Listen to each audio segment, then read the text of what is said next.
So this is unbelievable. The BBC are facing police counter-terrorism investigations into whether they broke the law by, in their documentary of the war in Gaza, by paying the son of a Hamas official, who was the narrator. This guy you see here, I think it's this guy. And what's so disturbing is that they didn't even say that he was connected to Hamas, and the documentary just made it seem like he was some kind of innocent, unsuspecting civilian. And there were all kinds of other disturbing flaws and problems with it. For example, they mistranslated someone saying they want jihad against the Jews as being resistance against the Zionists, the Israelis, which of course totally transform your whole understanding of the documentary. Counterterrorism police are looking into whether they've actually broken the law by assisting terrorism. And not only that, but the BBC themselves have confirmed that they had received multiple reports raising concerns about the documentary, and that counter-terrorism command officers were currently assessing whether police action is required. And they put out a statement. The BBC actually had to put out a statement pulling the documentary, saying that they recognise that there's been all kinds of serious flaws and they take very seriously their responsibilities. What's even more remarkable is that just before they put out this statement and pulled it, there were all kinds of celebrities and activists saying, no, don't pull it.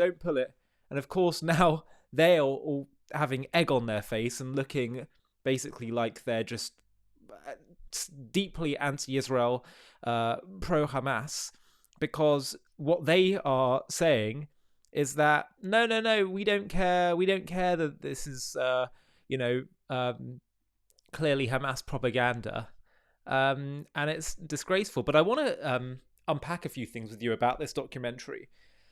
The first is to share with you some insights by someone that's watched the full thing, and they have all kinds of questions. And then I want to read to you David Collier, who exposed the scandal in the first place. He did the research to find out who was the narrator of this documentary and to find the Hamas links.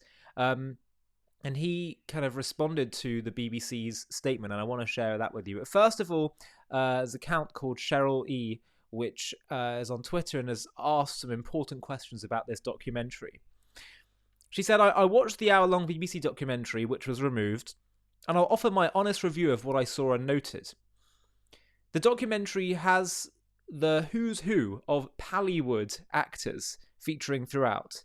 Several actors who featured in dozens of faked videos, especially the child actors, were in this documentary.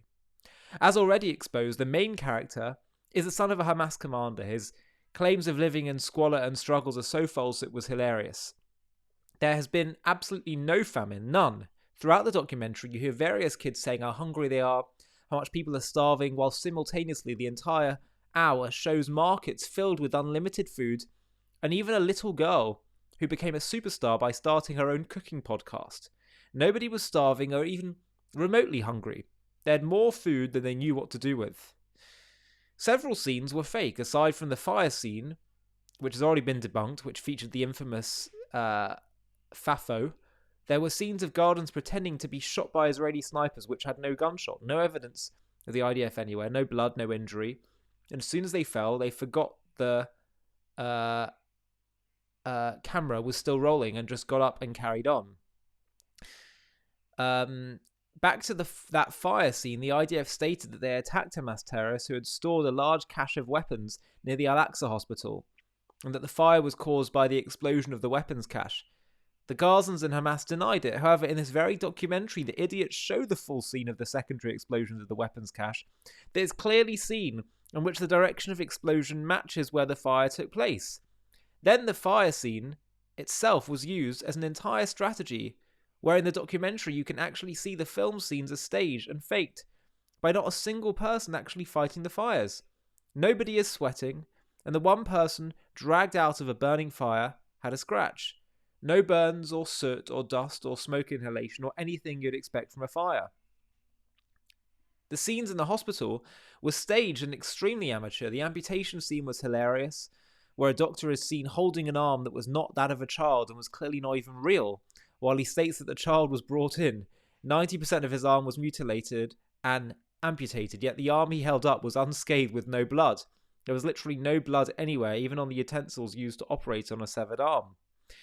One of the women speaking during the scene of the attack by Iran, where the ballistic missiles can be seen in the night sky, states openly how the whole of Gaza was celebrating exactly as we all celebrated on October 7th.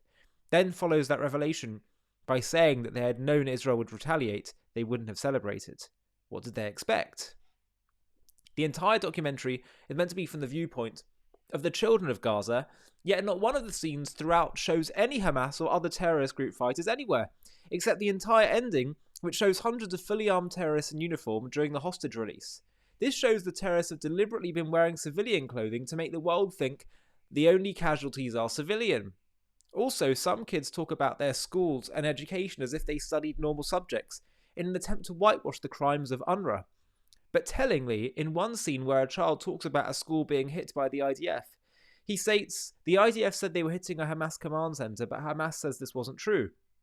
That statement, along with others, demonstrates that this entire documentary was simply a Hamas production and propaganda. The entire documentary is nothing more than a mockumentary. Its design is nothing more than propaganda, and the fact it is just fake scenes and staged entirely by Hamas, narrated by a son of a Hamas commander and riddled with actors, is indicative of the low IQ of its intended audience. Yeah, absolutely. I think they almost hold the audience in contempt. But it's amazing how, many people have been saying for a while the BBC and other media organizations, they are complicit in being pro-terror, hateful of Israel, biased, and they've kind of been able to deny it, hide behind it, and now it's becoming clearer and clearer. The truth and falsehoods of life and of this conflict, I think, are just every day becoming clearer and clearer, and it becomes harder and harder to deny the reality. And so either people wake up and realize and make kind of all kinds of shifts in their minds about what is actually real and what's false, and then others will continue to dig their heels in, bury their heads in the sand further and further, which ends up just making them look even more ridiculous. Now, David Collier, who was, of course, the investigative reporter that found all these flaws initially in the BBC documentary, he's responded to this statement that I referenced earlier that the BBC have put out. He's asking some important questions. So he said, I just want to dispose of a few of the weak and transparent excuses being put forward to defend BBC News and the Channel 4 News and the documentary.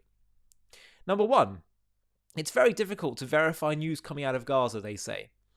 If you know this, then how can you justify spending £400,000 on a documentary knowing you will likely produce unverifiable Hamas propaganda?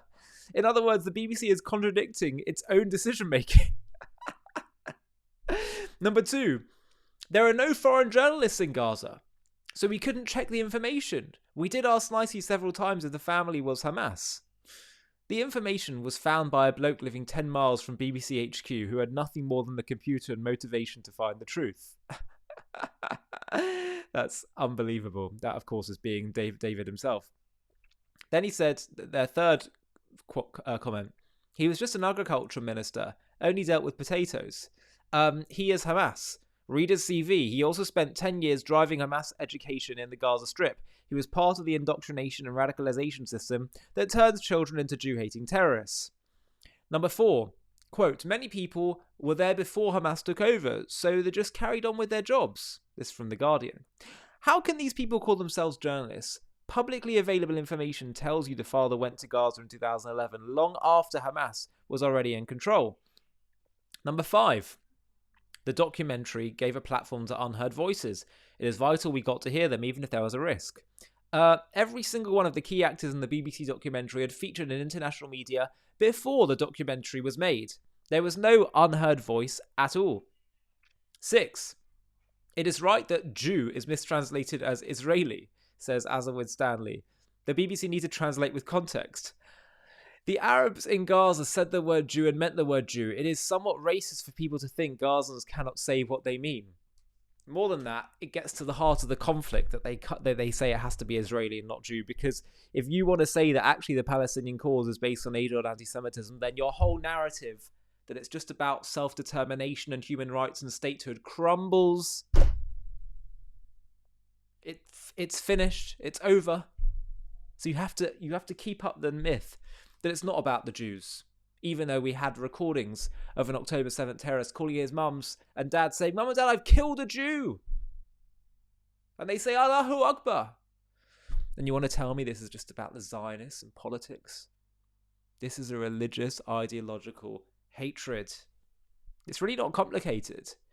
You just have to take things at face value and not try and twist things into all kinds of false narratives.